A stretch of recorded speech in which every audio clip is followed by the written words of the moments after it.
मोदी सरकार को इस बजट से क्या हासिल होगा? Team news state. वहीं श्री रामचरितमानस को लेकर दिए गए स्वामी प्रसाद मौर्य के बयान को लेकर घमासान जारी है। वार पलटवार का दौर जारी है।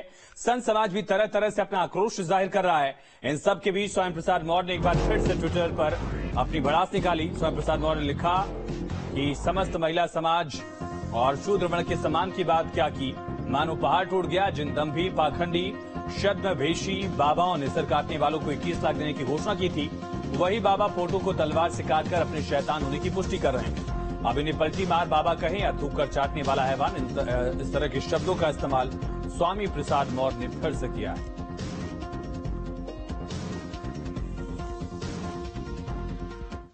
और यह से बड़ी खबर है, संजय निषाद ने समाजवादी पार्टी पर निशाना साधा। कहा जो राम को नहीं मानते उसे अधर्मी कहते हैं।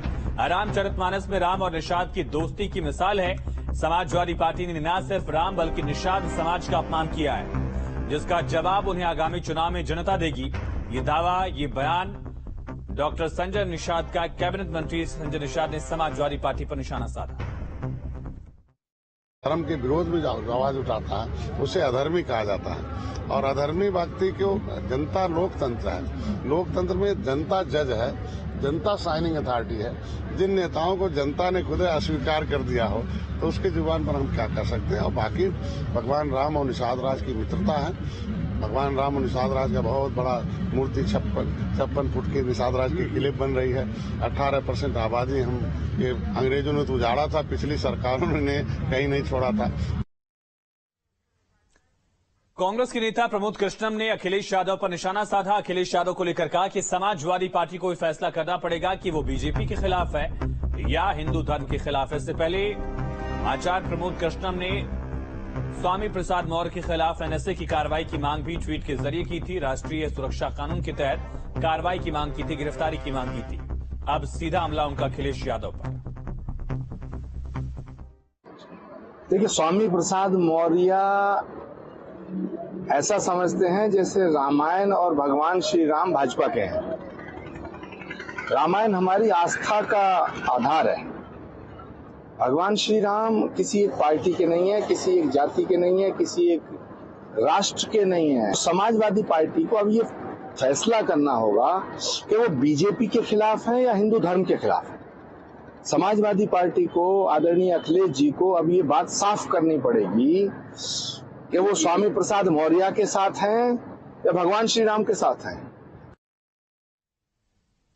वहीं प्रतापगढ़ में स्वामी प्रसाद मौर्य की मुश्किलें बढ़ गई हैं। नगर कोतवाली में मुकदमा दर्ज हुआ। रानीगंज से एमएलए डॉक्टर आरके वर्मा पर भी केस दर्ज किया गया। रामचरितमानस पर दिए बयान पर केस दर्ज हुआ है। स्वामी प्रसाद मौर्य की मुश्किलें बढ़ गई हैं। प्रतापगढ़ में स्वामी प्रसाद मौर्य के खिलाफ केस दर्ज किया गया। वर्मा ने भी, जो विधायक हैं समाजवादी पार्टी के रानीगंज से, उन्होंने भी ट्वीट करके चौपाइयों पर कमेंट किया था, निशाना साधा था। अब आरके वर्मा के खिलाफ भी केस दर्ज और साथ ही समाजवादी पार्टी के विधान परिषद सदस्य स्वामी प्रसाद मौर्य के खिलाफ भी केस। श्रावस्ती से बड़ी खबर है, हिंदू संगठनों ने स्वामी प्रसाद का पुतला फूंका है। स्वामी प्रसाद पर साजिश रचकर ग्रंथ जलवाने का आरोप लगाया है। विश्व हिंदू महासंघ ने स्वामी प्रसाद पर इनाम रखा है। 11 लाख के अतिरिक्त इनाम की महासंघ ने घोषणा की है। महंत राजू दास ने 21 लाख का इनाम रखा था और अब इस संगठन ने भी 11 लाख का इनाम देने का ऐलान किया। पुतला दहन की तस्वीरें आप देख रहे हैं। स्वामी प्रसाद मौर्य की तस्वीरें के साथ है एक पुतला जिसको गधे की सवारी कराई गई, चप्पलों की माला पहनाई गई, नारे लगाए गए और आखिर में उस पुतले को जला दिया गया, पुतला दहन किया गया। 11 लाख का इनाम भी रखा गया है स्वामी प्रसाद मौर्य के ऊपर। राजू दास जी ने 21 लाख रुपए इस महिषासुर का मर्दन करने के लिए रखा था और मैंने 11 लाख रुपए का अतिरिक्त इनाम रखा है। जो व्यक्ति इस स्वामी प्रसाद मौर्य का नाश करेगा, जो इसका मर्दन करेगा, जो इसका विनाश करेगा, जो इसकी हत्या करेगा, मतलब 11 लाख रुपए का इनाम। तो रामचरितमानस पर सियासत काफी तेज हो गई है। एसपी कार्यकर्ता अब स्वामी प्रसाद मौर्य के समर्थन में जुलूस भी निकाल रहे हैं।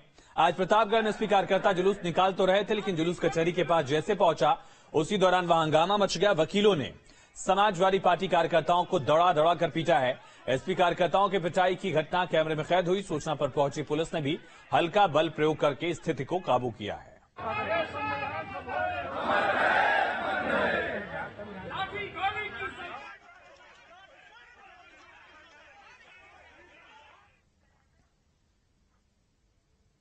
खबरें लगातार जारी हैं, बने रही न्यूज स्टेट के साथ।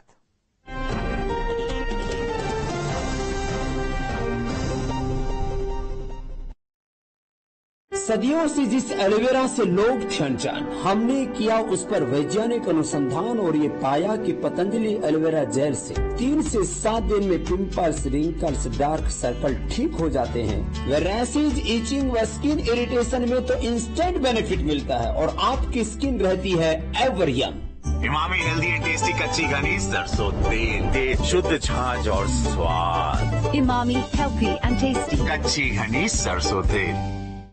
1 लीटर हेल्दी एंड टेस्टी कच्ची घनी सरसों तेल के साथ 20 रुपए का मंत्रा गरम मसाला फ्री। उत्तर प्रदेश को $1 ट्रिलियन की इकोनॉमी बनाने में बड़ी भूमिका निभाएगा global investor summit 2023। Uttar Pradesh की निवेश नीतियां वैश्विक निवेशकों के अनुकूल हैं। यूपी सरकार का G2B मॉडल निवेशकों को आकर्षित कर रहा है। निवेश मित्र पोर्टल देश का सबसे बड़ा डिजिटल प्लेटफॉर्म है। 4 लाख करोड़ रुपए से अधिक का निवेश उसी पोर्टल के माध्यम से उत्तर प्रदेश के अंदर हुआ है। निवेश मित्र पोर्टल के सिंगल विंडो से ऑटो मोड पर 340 से अधिक सेवाएं निवेशकों के लिए उपलब्ध हैं और ये देश का सबसे बड़ा सिंगल विंडो सिस्टम है।